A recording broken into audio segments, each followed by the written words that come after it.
کسی نے پوچھا کہ شب قدر 21ویں 23ویں 25ویں 27ویں اور 29ویں شب کو کون سی جو ہے وہ دعا پڑھی جائے؟ جواب سماعت فرمائیے، ترمذی شریف کی حدیث پاک ہے، حضرت عائشہ صدیقہ رضی اللہ تعالیٰ عنہ فرماتی ہیں کہ میں نے اپنے آقا و مولا صلی اللہ تعالیٰ علیہ وسلم کی خدمت میں عرض کیا، یا رسول اللہ صلی اللہ تعالیٰ علیہ وسلم، اگر مجھے شب قدر کا علم ہو جائے تو میں کیا پڑھوں؟ فرمایا کہ اے عائشہ اس طرح دعا مانگو، اللہم انکا عفو تحب العفو فاعف عنی۔ دوبارہ سماعت فرما لیں، اللہم انکا عفو تحب العفو فاعف عنی۔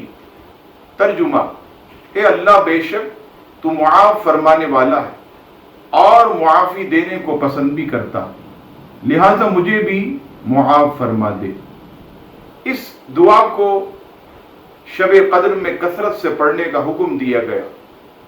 اب 21ویں ہو، 23ویں ہو، 25ویں ہو، 27ویں ہو، 29ویں ہو، معمول بنانے کے اپنی دعا میں تراویح کے بعد، عشاء کی نماز کے بعد، تہجد میں، اور جیسے جیسے آپ کو یاد آئے یہ دعا آپ پڑھتے رہیں تاکہ اس دعا کی خوب برکتیں آپ کو ملتی رہیں۔